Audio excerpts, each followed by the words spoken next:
Online కౌన్సిలింగ్పై మండిపడుతున్నారు నెల్లూరు జిల్లాకు చెందిన ఉపాధ్యాయులు. విద్యాశాఖ ఆదేశాలతో ఉమ్మడి నెల్లూరు జిల్లా వ్యాప్తంగా టీచర్ల బదిలీ ప్రక్రియ ఊపందుకుంది.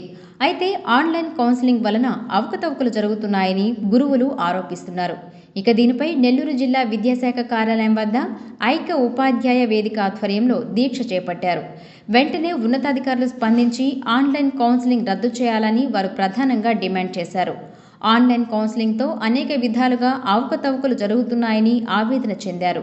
సీనియర్ల జాబితా ఆధారంగా బదిలీ జరగడం లేదని వాపోయారు. ఈ అంశాలపై విద్యాశాఖ మంత్రి తక్షణమే స్పందించాలని అయ్యవార్లు డిమాండ్ చేశారు.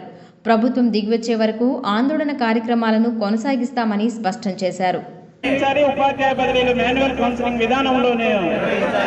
ఈరోజు ప్రభుత్వం ఉపాధ్యాయ బదిలీలని నిర్వహించే క్రమంలో అవకతవకలతో జరపడంతో పాటు ఉపాధ్యాయుల మనోభావాలను దెబ్బతీసే విధంగా ఈ కార్యక్రమం నిర్వహిస్తూ ఉంది.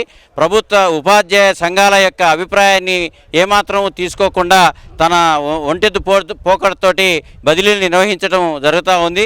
ప్రత్యేకించి అధికారులు ఇచ్చినటువంటి మాట సెకండ్ గ్రేడ్ ఉపాధ్యాయులకి మాన్యువల్ కౌన్సిలింగ్ నిర్వహిస్తామని చెప్పినటువంటి మాటను కూడా నిలబెట్టుకోకుండా ఈ ప్రభుత్వం ముందుకు వెళ్ళటం జరుగుతూ ఉంది. రాష్ట్ర వ్యాప్తంగా తీవ్రంగా ప్రభుత్వాన్ని ప్రభుత్వ విధానాల్ని వ్యతిరేకిస్తున్నప్పటికీ కూడా అధికారులు ఏమాత్రం వాటిని పెడచెవర పెట్టుకొని తన వంతు తాను చేసుకుంటూ పోయేటటువంటి పరిస్థితి ఉంది. ఏమైనా కానీ ఇప్పటి వరకు జరిగినటువంటి కౌన్సిలింగ్లో చాలా ఆన్లైన్లో జరిపే ప్రక్రియ జరిపారు. దానికి అన్నింటికి కూడా అవకతవకలు జరిగాయి. సీనియారిటీ లిస్టు ఫైనల్ లిస్టు ఇవ్వకుండానే వెబ్ కౌన్సిలింగ్ పెట్టమని చెప్పడం అనేది దుర్మార్గం. ముందు సీనియారిటీ లిస్టుని ఫైనల్ చేయాల్సినటువంటి అవసరం ఉంది. వేకెంట్ పొజిషన్ని ఫైనల్ చేయాల్సినటువంటి అవసరం ఉంది. ఈ రెండు చేయకుండానే టీచర్లని ఆందోళన కలిగించే విధంగా ఆ వెబ్ కౌన్సిలింగ్కి అధికారుల ద్వారా ఒత్తిడి చేస్తూ ఉన్నారు. టీచర్లకు ఫోన్లు చేసి అధికారులతో ఒత్తిడి చేయించడం అనేది సరైనది కాదు. మేము తీవ్రంగా ఖండిస్తూ ఉన్నాం.